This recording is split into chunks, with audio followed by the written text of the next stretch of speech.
Bonjour à tous, bienvenue sur Vendredi Miracle. Vous pouvez entrer, il est 15 heures, passé de quelques minutes. Bonjour Marie-Jo, tu es dans le sud, j'ai l'impression que tu es dans le sud. Bonjour Flore, j'espère que tout le monde va bien. Il y a Didier aussi, soyez bénis. Édouard Jourdan, bienvenue, que l'Éternel puisse vous faire du bien aujourd'hui et puis que ça soit jour de miracle pour vous dans tout ce que vous entreprenez.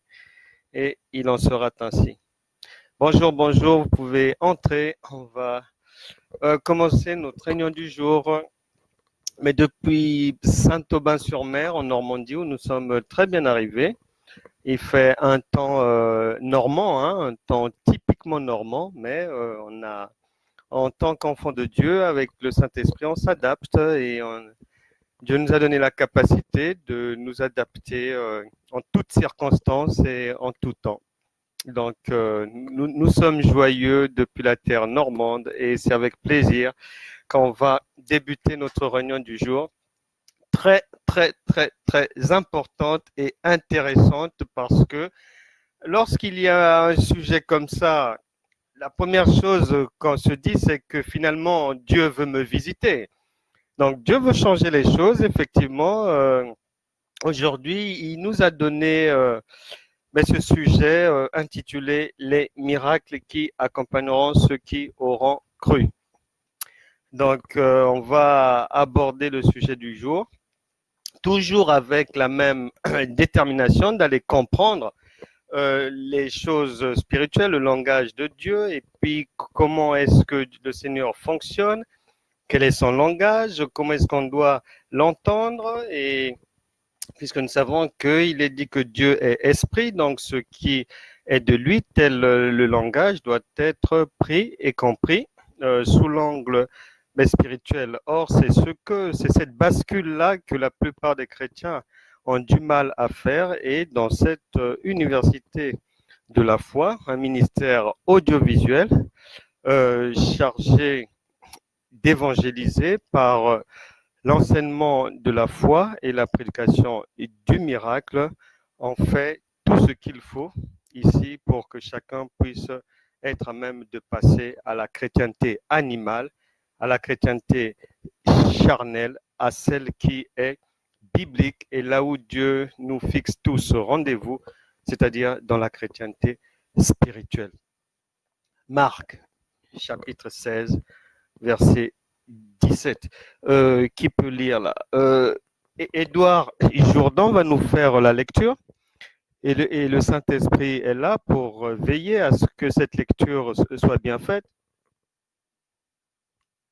Marc chapitre 16, verset 17. Et je vais lui donner un petit coup de main. Il est dit, voici les miracles qui accompagneront ceux qui auront cru. Alors, contrairement à ce que le Saint-Esprit me demande de faire habituellement, aujourd'hui, il m'a demandé d'aller d'abord à la fin. Nous commencerons sur Marc chapitre 16, verset 17, première partie du verset. Voici les miracles qui accompagneront ceux qui auront cru, et nous nous arrêterons aussi là. Et pour aujourd'hui, donc je disais, contrairement à ce qu'on fait habituellement, on va aller à la fin de la parole de Dieu parce que entre miracle, accompagnement, les gens, donc ceux, y croire, cru, la chose la plus difficile qui pose le plus de problèmes à tout un chacun, c'est ce qui se trouve en bout de chaîne, c'est-à-dire le verbe croire. Donc, c'est là-bas où on va d'abord aller pour essayer de voir que veut dire croire pour notre Seigneur et Sauveur. Et ensuite, de temps à autre, au fur et à mesure de notre réunion et de son développement, on reviendra, on fera des flashbacks comme ça sur miracle, accompagnement et puis les gens. Donc, croire. Croire veut dire quoi? Là, c'est le verbe croire conjugué au passé composé. Donc, ceux qui ont cru. Donc, c'est-à-dire, passé composé veut dire que nous sommes là, nous sommes chrétiens, nous sommes dans la maison de Dieu, vous êtes en Christ. Ce n'est pas une fois en Christ, 5 ans après, 10 ans après, que vous allez maintenant croire. Non, le verbe est conjugué au passé. Donc, comme vous êtes, vous croyez déjà. En fait, lorsqu'on vient pour Dieu, lorsqu'on vient dans notre royaume, le royaume de Dieu, qui est un royaume spirituel et indépendant, souverain, lorsqu'on y met ses pieds, on a déjà le formatage, la manière de penser immédiatement de Dieu. Si vous quittez, par exemple, la France, vous allez en Angleterre. Lorsque vous allez arriver à Londres, par exemple, on va vous dire que si vous ne constatez pas, quelqu'un vous dira au moins que ici, on ne roule pas à droite, ici c'est à gauche. Et une fois qu'on vous a passé l'information, il n'y a pas un délai d'adaptation. Vous n'allez pas prendre votre véhicule pour d'abord rouler à droite, le temps de vous adapter pour basculer sur la gauche. Non, le changement sera immédiat et brutal. Vous n'allez pas rouler sur la droite comme en France, non. Eh bien, dans le royaume de Dieu, c'est pareil. Une fois qu'on franchit la frontière entre la vie charnelle, la vie païenne, le monde, la bêtise, les souillures, et que l'on arrive dans notre royaume, le royaume de Dieu, dès que vous nous rejoignez, votre paradigme de pensée rejoint immédiatement le nôtre. C'est pas qu'on va apprendre à croire, non. Dès qu'on arrive, on croit. On a cru quand? On a cru au moment où il y a eu le passage de la frontière. Donc c'est pour ça que le Saint-Esprit pourra tirer notre attention à conjuguer le verbe au passé composé.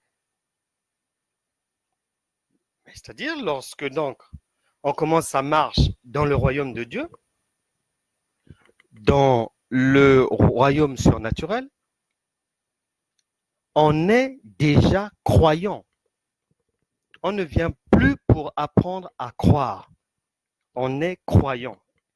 Et on croit en quoi et en qui? On croit en Dieu Tout-Puissant, le Dieu de la Trinité, lui qui de trois en a fait un seul, le Père, le Fils, le Saint-Esprit, il en a fait un seul pour venir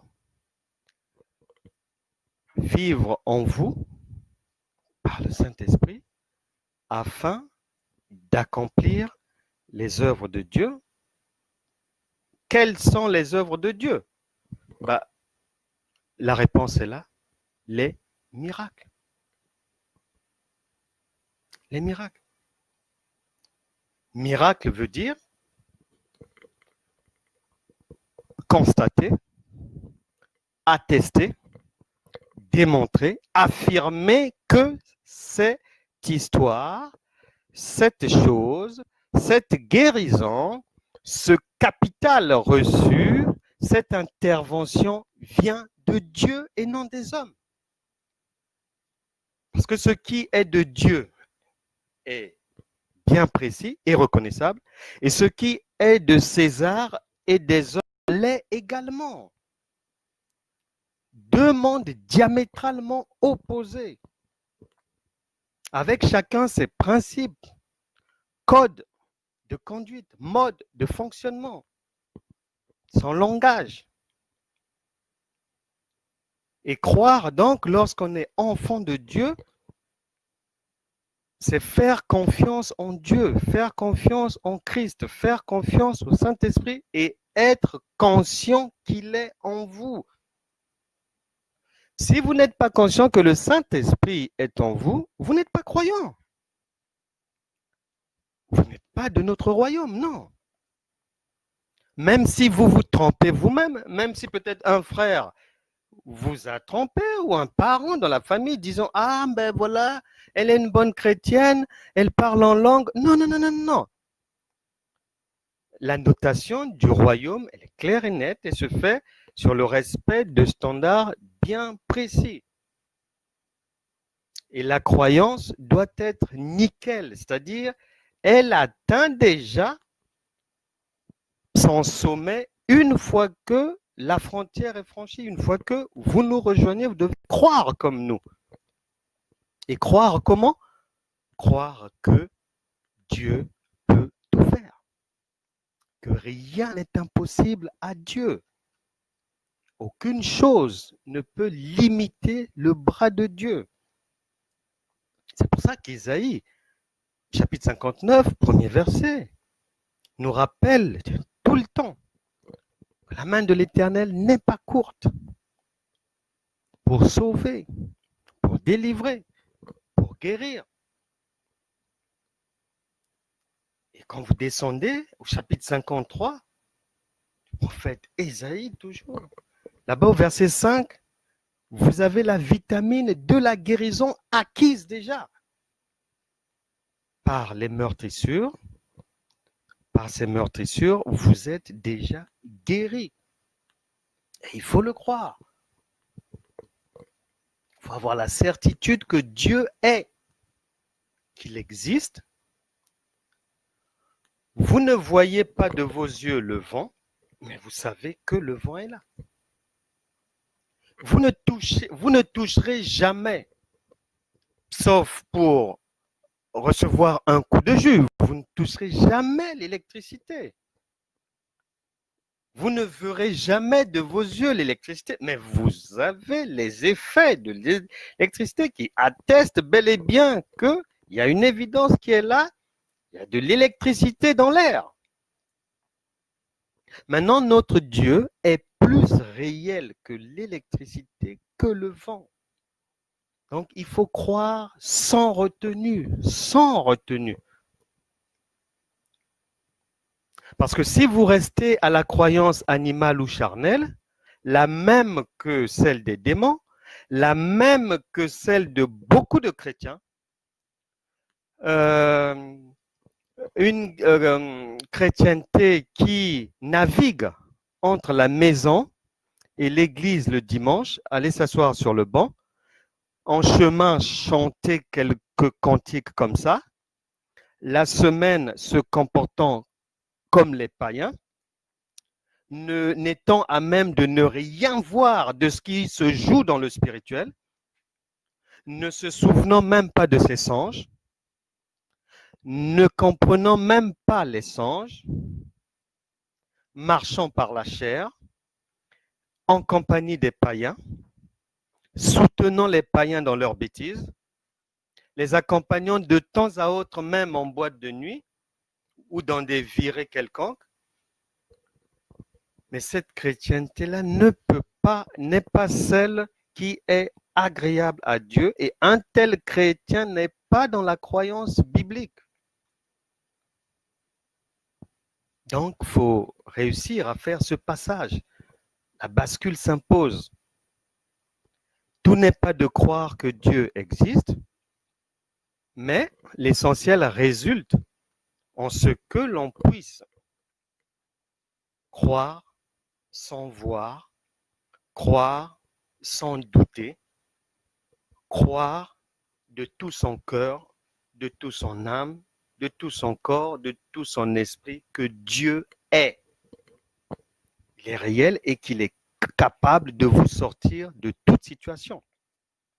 Et croire ne s'arrête pas là, parce qu'il faut pousser la chose plus loin. jusqu'à aller croire qu'il est en vous par le Saint-Esprit. Et il a fait de vous un Dieu. Donc, à vous de tout faire pour réellement devenir enfant de Dieu. Croyons que votre Dieu est véritable. Votre Dieu est réel. Parce que il en va de votre survie, il en va de votre crédibilité, il en va de votre honneur et de votre réussite, de l'épanouissement de votre ménage, de votre foyer, de vos activités. Comment voulez-vous effacer 9 ans d'échecs dans la vie avec des colibets des membres de la famille, avec des défis des collègues au travail, des sifflets des voisins quand vous passez dans le quartier? Comment voulez-vous effacer cela? Vous n'y arriverez pas par le blablabla, non. Le logos ne vous délivrera jamais. Le logos ne peut pas vous sortir de la tombe. Parler ne servira pas. Mais d'ailleurs, dans vos familles, il y a même des gens qui ne veulent, c'est-à-dire, ne veulent même pas vous voir prononcer le nom de Jésus-Christ. Parce que c'est le jour et la nuit entre le Jésus que vous êtes censé suivre et la réalité de votre vie. Et ils ne croient pas. Ils sont étonnés. Ils se disent, c'est pas possible.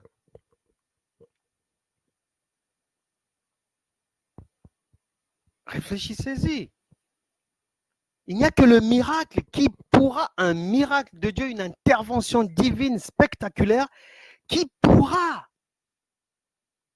effacer cette indignité, vous redonner du crédit, redorer votre blason dans la famille, dans la société. Après avoir été négligé, après avoir été méprisé, défié par les adversaires.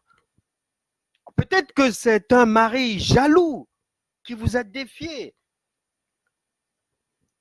ou une maîtresse de votre conjoint, de votre mari, qui crache sur vous. Vous ne savez plus quoi faire. Ça fait des années qu'elle tient votre mari. Et le foyer est perturbé. Et vous n'arrivez pas à vous défaire de cette maîtresse qui bouscule complètement mes sens dessus, dessous, votre foyer. Comment vous allez mettre fin à cette situation si ce n'est pas par un miracle de Dieu?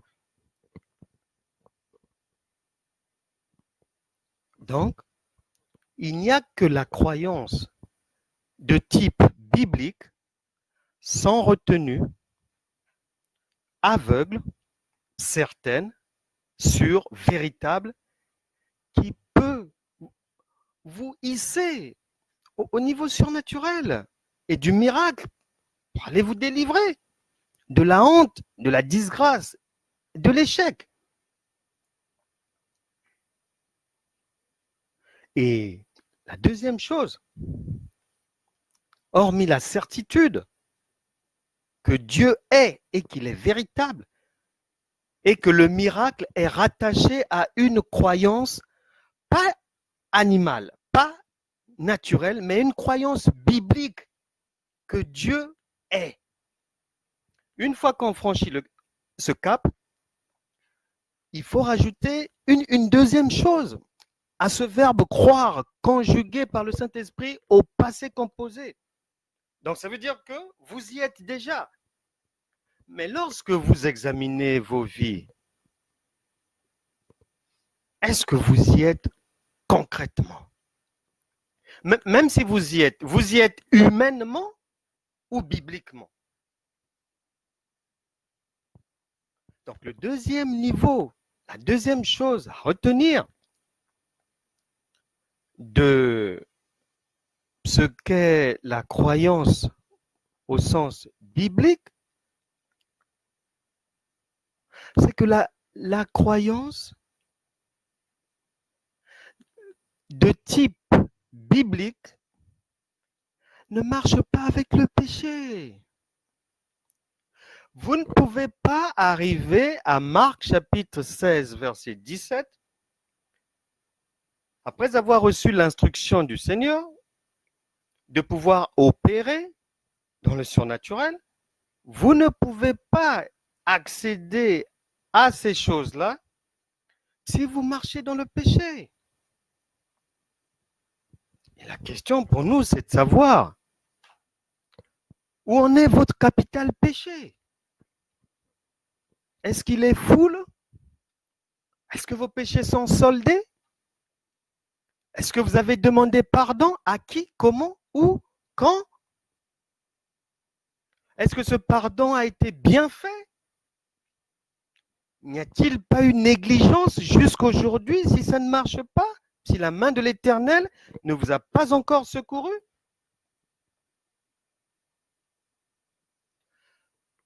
Bartimée. Nous avons déjà ici évoqué le personnage de Bartimée, mendiant, aveugle. Jésus sort d'une campagne d'évangélisation dans Jéricho. Vous retrouverez ça dans votre Nouveau Testament. Et je sais que vous le connaissez. Marie-Jo, tu connais Bartimée. Flore, tu connais Bartimée. Édouard Jourdan, avec un nom comme ça, on doit connaître Bartimée. Donc, tout le monde connaît Bartimée. Bartimée, mendiant, aveugle. Humilié pendant des années. Est-ce votre situation? Lui, c'était un problème visuel. Mais quel est votre problème? Est-ce que les gens ont juré que vous ne verrez pas un jour de 2020? L'autre jour, j'écoutais l'un de mes amis, un ministre de Dieu, rendant un témoignage. Il a reçu une dame. Et cette dame avait des problèmes, avait du mal à dormir et était persécutée. Donc, elle est allée voir l'homme de Dieu. Ils ont prié. L'homme de Dieu l'a consolée. Il a dit courage, il faut y aller. Ça ira, Dieu fera. Et la dame est partie. À la grande surprise de l'homme de Dieu, quelque temps après, il reçoit une autre dame. Et cette dame vient pour implorer la miséricorde de Dieu, le pardon divin. Et l'homme de Dieu est surpris parce que cette dame qui était venue implorer le pardon divin est simplement la cousine de la dame qui était venue le voir précédemment parce qu'elle était persécutée, elle ne dormait plus. Et donc, la cousine qui est venue implorer le pardon divin va se confier à l'homme de Dieu en disant que, en fait, je demande vraiment pardon à Dieu parce que j'avais payé quelque part 15 000 € à un charlatan afin d'éliminer ma cousine. 15 000 €. Je ne parle pas de francs CFA. Je ne parle pas de monnaie Kwanza. Ici, on n'est pas dans des monnaies africaines bas de gamme. Non, nous sommes en euros. La dame a payé 15 000 euros afin que sa cousine puisse se retrouver sous terre. Mais en ce qui vous concerne, est-ce que quelqu'un a payé plus? Est-ce que vous êtes sûr d'atteindre 2020? Pendant que vous dormez, est-ce que vous savez ce que les gens font avec votre nom? Donc, il est temps de vous mettre en règle avec le Seigneur, d'implorer la miséricorde de Dieu pour que votre vêtement soit blanc et agréable à Dieu. Parce que croire a pour impératif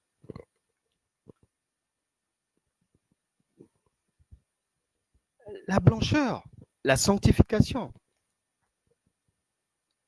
Pour arriver à ce degré de la perfection de la croyance biblique, votre vêtement doit être blanc comme neige.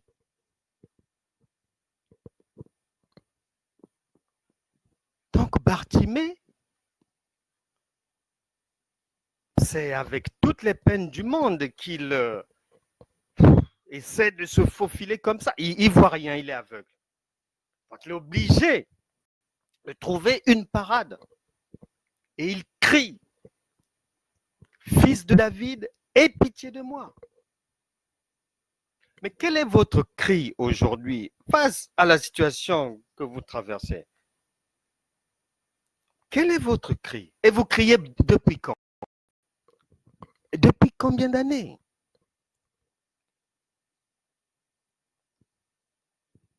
Depuis combien d'années? Depuis quand êtes-vous dans les larmes, dans la douleur? Il y a des situations intenables, difficiles, desquelles vous devez sortir, desquelles vous devez mériter le secours de Dieu. Mais ce matin, en venant ici, en Normandie, j'ai reçu un message d'une dame. Elle est en Afrique et puis elle me demandait la prière parce que elle vient de perdre en septembre dernier, elle a perdu son mari qui a été enterré le 5 octobre. Et le mari l'a laissé avec des enfants. Elle est dans des difficultés incroyables. Êtes-vous dans cette situation? Vous avez besoin du miracle de Dieu, vous avez besoin du secours de Dieu.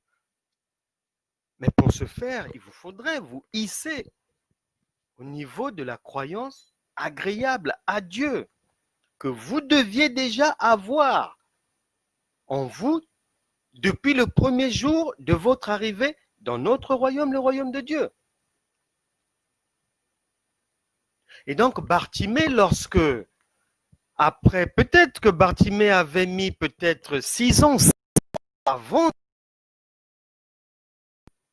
avoir l'opportunité de se présenter devant le Seigneur face à face.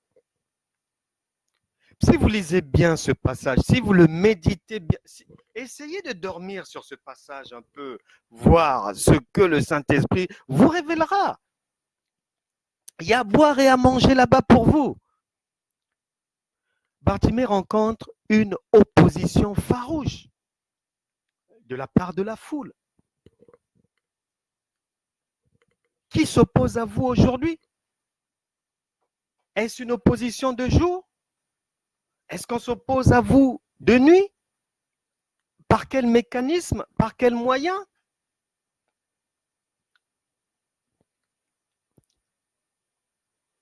Est-ce que c'est une grossesse dont vous êtes le père, mais la maman a donné le nom d'une autre personne à l'enfant?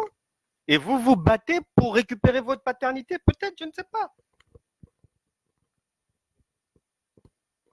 Bartimée menait le combat de la vie et son combat, c'était pour retrouver la vue. Mais si vous étudiez bien ce passage, Bartimée se bat comme vous pouvez vous battre. La différence, c'est que vous avez le Saint-Esprit, Bartimée ne l'avait pas. Donc, il n'avait pas la possibilité de se retrouver devant le Seigneur. Mais il a persévéré. Il a persévéré. Il a cru. Mais la croyance de Bartimée fut biblique. Pourquoi? Et c'est pour ça que le Seigneur l'exauça. Mais pourquoi? Parce que la Bible déclare que lorsque les détracteurs, ceux qui s'opposaient au progrès de Bartimée dans la vie, ont reçu l'ordre du Seigneur. Parce que Dieu est souverain. Satan n'est qu'une petite marionnette chargée de surveiller nos faits et gestes. Voilà.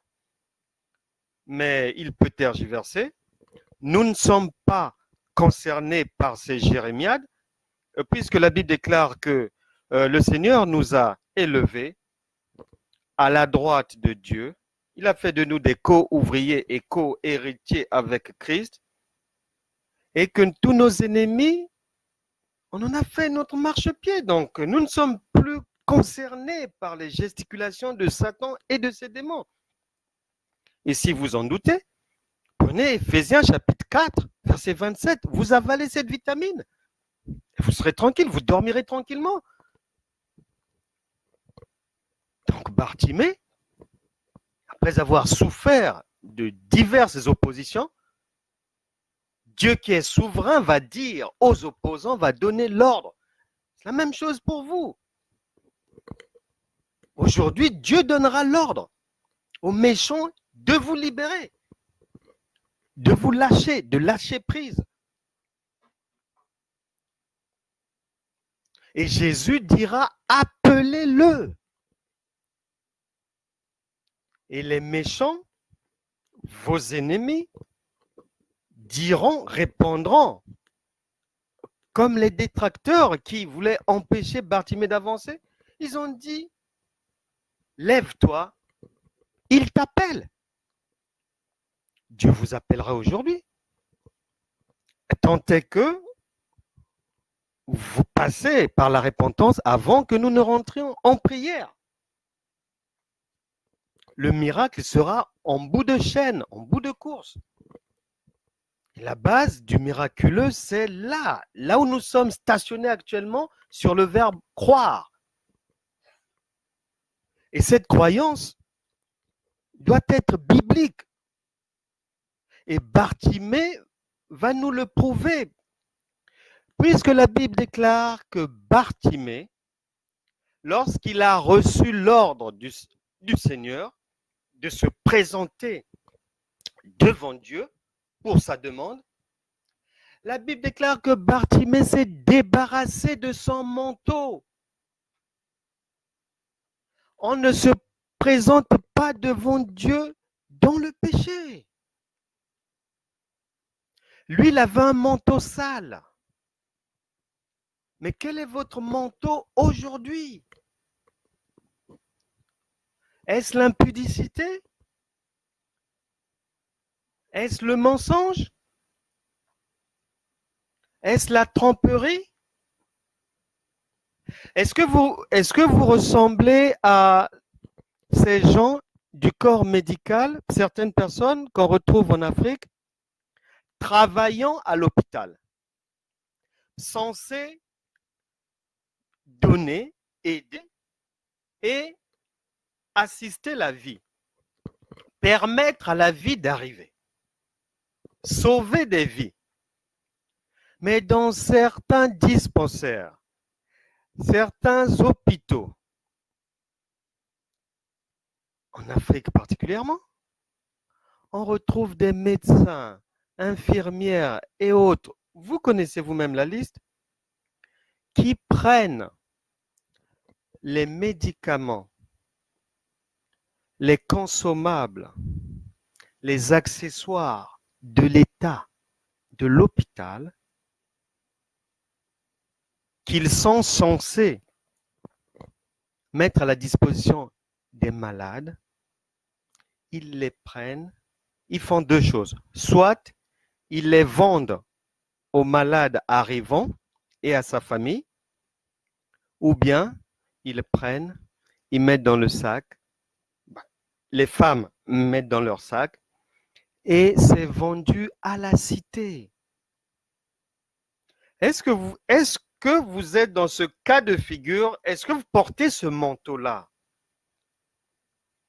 Parce qu'il n'y a pas de miracle possible avec de tels manteaux. C'est pas possible. Bartimée avait jeté son manteau. On ne peut pas croire dans le péché. Ce n'est pas Jésus qui avait... Il faut bien lire votre Bible, s'il vous plaît. Ce n'est pas Jésus qui avait dit à Bartimée qu'on ne se présente pas à moi dans le péché, mais c'est Bartimée conscient s'est dit qu'il est inconcevable que je puisse aller poser un problème au Dieu Tout-Puissant, El Shaddai, le Dieu des esprits, que j'ai lui un problème enrobé de ma souillure, avec un vêtement sale. Non. Et si vous avez commis ces actes il y a 15 ans, 20 ans, 30 ans, vous avez volé quelque chose appartenant à autrui, vous avez détourné quelque chose sur votre lieu de travail, vous avez volé le matériel, sachez que tant que vous n'allez pas restituer cela, ou avouer vos méfaits, même si vous avez commis ces choses en 1853,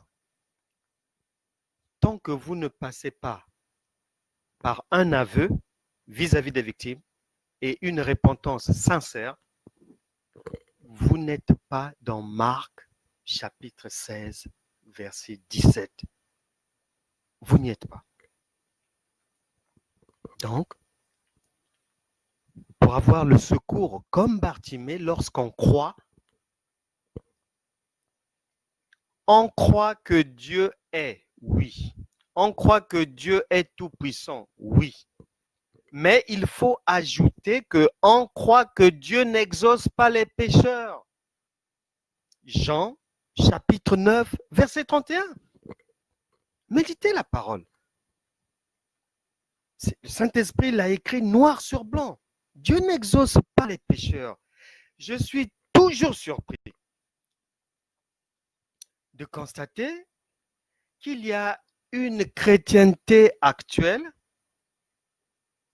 qui consiste à faire marcher ensemble le péché, la légèreté, la luxure, le vagabondage, la dépravation, le mensonge, avec la parole de Dieu. Ça ne peut pas aller. Ça vous rendra malade. Dieu va vous couper les pattes à un moment ou un autre. On ne se moque pas de Dieu. Donc, il est de votre intérêt. L'exemple de Bartimée est là, à bien méditer. Que croire pour avoir les miracles, pour que les miracles vous accompagnent sans que vous n'ayez d'efforts à faire, avoir une croyance, non seulement croyance en Dieu brute, mais cette croyance doit être propre. Et cette croyance doit être stable, bétonnée, elle ne doit pas vaciller. Lundi, je crois, mardi, un frère m'a dit ceci, bon, je change un peu d'avis. Comme une personne m'avait fait rire, on discutait et puis il y avait un certain nombre de problèmes. Et donc, je lui demandais, bon, vous avez ça comme difficulté, vous me dites ça. Bon, est-ce que vous croyez que Dieu peut vous guérir? Oui, ok, d'accord. Est-ce que vous croyez que Dieu peut vous donner une promotion au travail. Oui, d'accord. Est-ce que vous croyez que Dieu peut, vous avez le projet de vous mettre à la tête de votre propre entreprise, est-ce que vous croyez que Dieu peut vous faire passer d'employé à employeur? Ah, ça c'est plus difficile. Pourquoi? J'ai pas l'argent qu'il faut pour y arriver. Oh. Mais la Bible dit quoi? Oui, mais là, si vous êtes dans cette chrétienté-là, vous avez besoin d'un réajustement. Votre croyance doit être stable, qu'il neige, qu'il fasse un temps normand, comme ici aujourd'hui, qu'il y ait le soleil, comme au Sahara. Peu importe, Dieu est et il peut tout faire. On ajoute autre chose encore à cette croyance divine, hormis qu'elle marche avec la sanctification. La croyance divine, croire au niveau d'être éligible au miracle divin, au miraculeux, cette croyance divine doit être assise sur le désintéressement. Beaucoup de chrétiens sont cupides aujourd'hui. Beaucoup de chrétiens sont intéressés aujourd'hui. Cette croyance, la croyance agréable, la croyance parfaite, agréable à Dieu, qui vous ouvre un boulevard pour une vie miraculeuse, ne doit pas mettre ses intérêts personnels en avant. Non, elle croit que Dieu peut tout faire. Par conséquent, même si je m'occupe de l'autre, la manne cachée sera déversée dans ma maison. C'est pour ça que le Seigneur a dit qu'il y a plus de bonheur à donner qu'à recevoir. Maintenant, vous, si vous voulez opérer en prenant cette instruction divine dans le sens inverse du moi, moi, mes enfants, mon projet, ma femme, ma voiture, mes études, mon voyage. Vous n'êtes pas encore éligible à cette croyance biblique. La croyance dont il s'agit ici est une croyance surnaturelle pour ceux qui sont spirituels et dans le royaume de Dieu. Cette croyance a pour socle, vous prenez Matthieu chapitre 6 verset 33, cherchez premièrement le royaume et la justice de Dieu et toutes choses vous seront données par-dessus tout. Vous liez maintenant Matthieu 6, 33 à Jean chapitre 15, verset 7. Si vous demeurez en moi et que mes paroles demeurent en vous, mais demandez tout ce que vous voudrez, cela vous sera accordé. Ces deux vitamines divines doivent être avalées, reçues, acceptées, ingurgitées. Et ce sont ces vitamines qui permettent d'avoir une croyance agréable à Dieu, donc parfaite. Il faut arriver à ce niveau de croyance-là, croire que même si je m'occupe des autres, pour moi, Dieu s'en charge. Voilà. Dans le royaume de Dieu, dans notre royaume à nous, le royaume surnaturel, nous ne mettons jamais nos intérêts devant. Non. Jamais. Nous sommes là, disposés, que ce soit pour ceux qui sont inspirés du Seigneur à faire le bien à travers des associations, dans vos familles ou ailleurs, ou dans l'Église, ou dans des ministères audiovisuels comme celui-ci, à faire le bien. Dans notre université de la foi, nous n'avons jamais soulevé une dîme ou une offrande.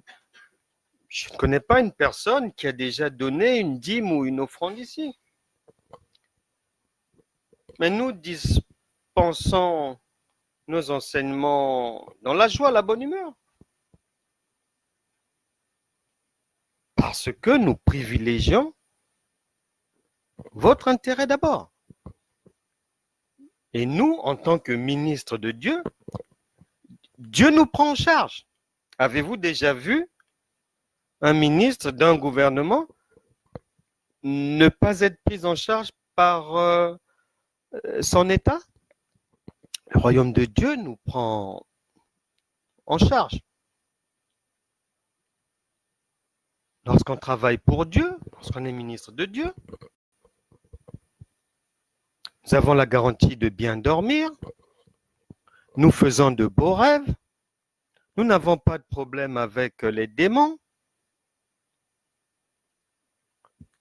Satan, nous ne le croisons pas sur notre chemin, puisque Jésus, Luc chapitre 10, 19, le Seigneur a dit que Satan, chapitre 10, verset 18, dit que le Seigneur Satan était déjà tombé. Seigneur Jésus-Christ le voyait déjà trébucher. Donc, c'est là où le Seigneur vous attend. Cette croyance-là, croyance ferme, croyance établie. Et les miracles sont disponibles pour tous ceux qui naviguent dans le royaume de Dieu. Un royaume sûr, certain, avec une assurance pour la réussite, pour le succès, pour l'effacement de vos dettes, pour le nettoyage de votre réputation. Pensez-y. Il est donc dans votre intérêt de vous hisser à ce niveau de croyance pour que les miracles vous accompagnent. Vous n'aurez pas à souffrir une fois que vous serez éligible à Marc chapitre 16, verset 17. La bénédiction vous suivra. Tout n'est pas de rabâcher plein de versets pêle-mêle que les chrétiens sortent. Et lorsqu'on voit leur vie, ça n'a rien à voir avec les déclarations qui sortent de leur bouche. Comment voulez-vous que les païens se convertissent? S'il y a inadéquation entre ce que vous dites, entre ce qui sort de votre bouche et la réalité de votre existence, non. Il faut qu'il y ait une adéquation. Ce que vous déclarez, ce que vous dites, ce que vous prétendez doit être en osmose, en harmonie, doit être marié avec ce que vous êtes, ce que vous dégagez. Et tel est le vœu de Dieu. Et cela passe par une intervention divine qui vous est disponible aujourd'hui. Les miracles. On y reviendra un jour. Aujourd'hui, nous n'aurons pas le temps de creuser miracles et accompagnement sérieusement. Mais le Saint-Esprit nous donnera l'occasion de revenir sur Marc chapitre 16, verset 17. Une parole incontournable. Aujourd'hui, on commence. Nous poursuivons pour aller puiser dans le mot miracle une quintessence, ainsi que dans le verbe accompagner. Qu'est-ce qu'il y a là-dedans? Et pour terminer, puisqu'aujourd'hui le temps imparti nous a permis de naviguer, de creuser uniquement le verbe croire. Pour le reste, on y reviendra prochainement, le Saint-Esprit voulant. Mais pour finir, Dieu vous annonce aujourd'hui que c'est votre heure de gloire. Ne pensez pas que lorsque nous prêchons le miracle, que nous sommes désilluminés. Mais c'est dans votre Bible, miracle. Nous ne l'avons pas inventé. C'est une réalité. De bout en bout de la parole de Dieu, le miraculeux est partout.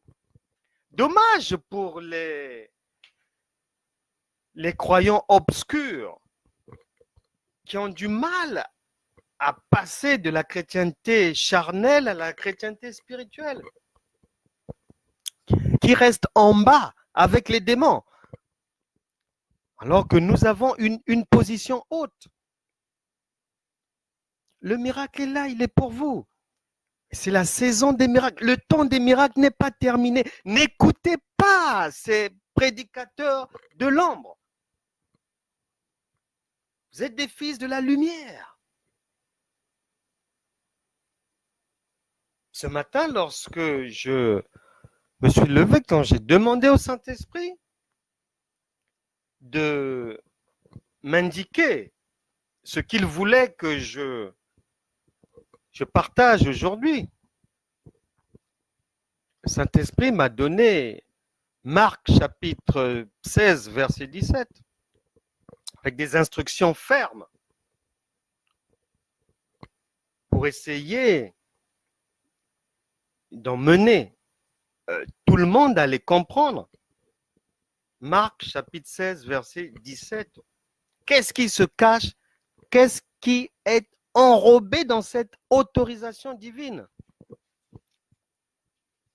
Et au moment où j'avais saisi l'instruction du Saint-Esprit, je suis allé prendre mon ordinateur, comme je le fais tous les jours, j'annonce, une fois que j'ai reçu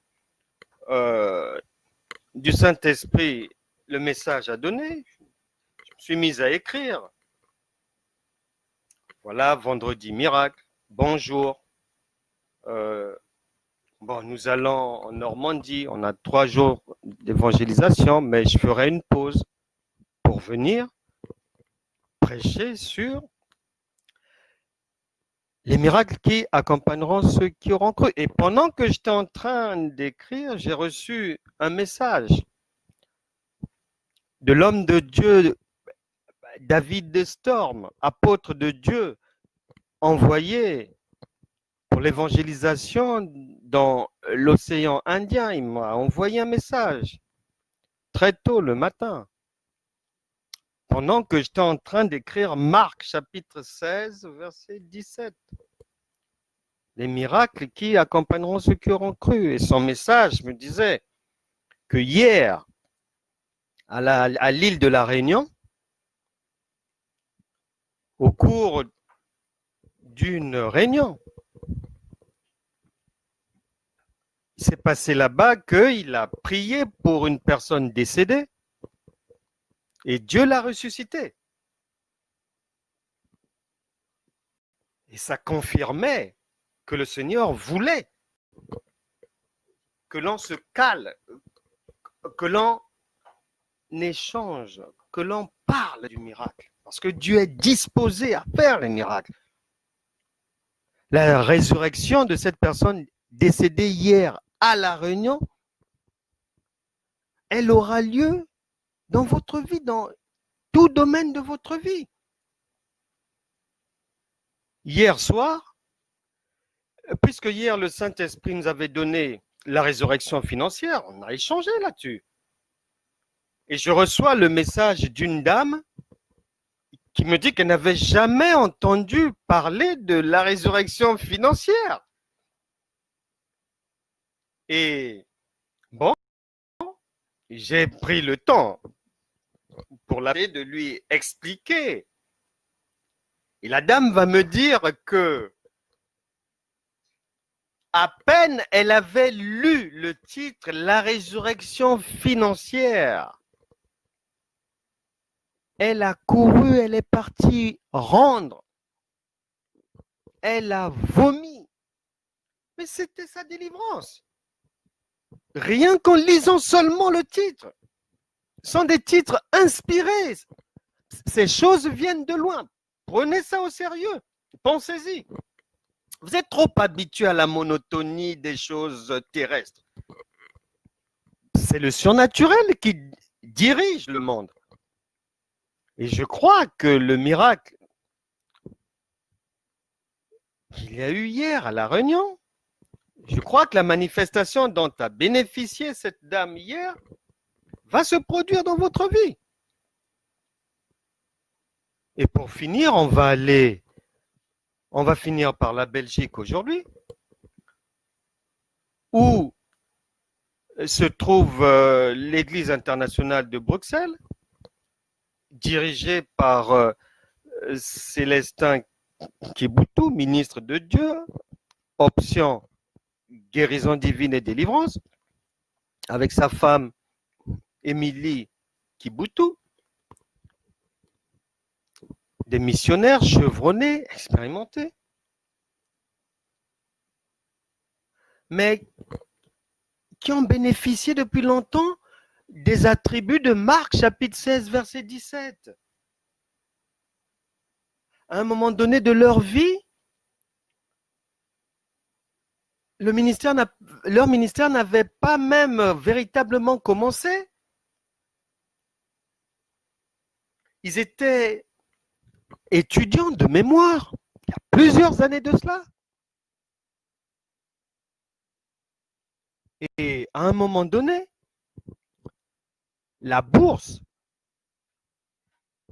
de leur pays d'origine qui leur était attribuée pour leurs études est arrivée à son terme.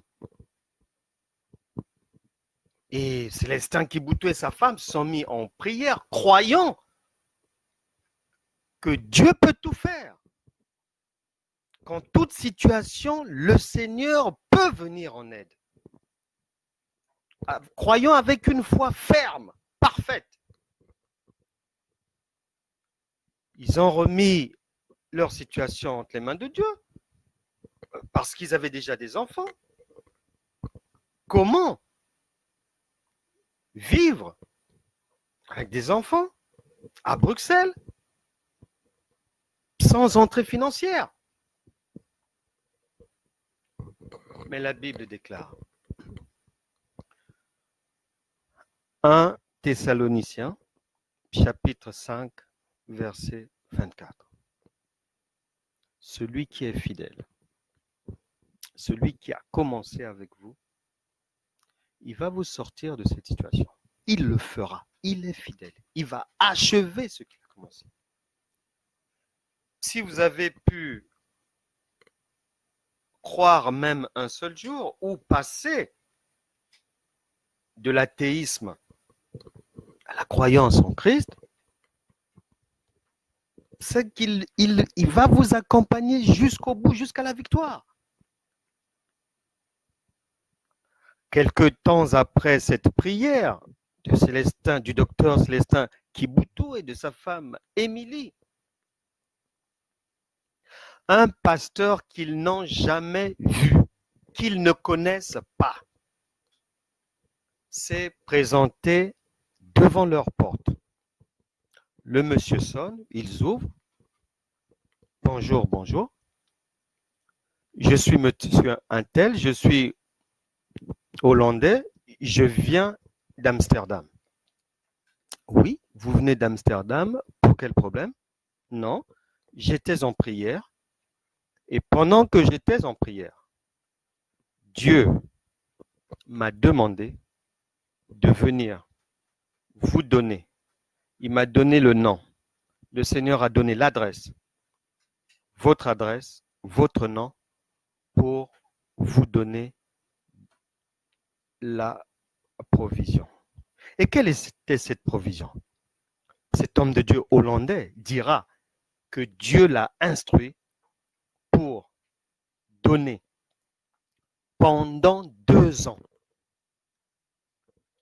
une somme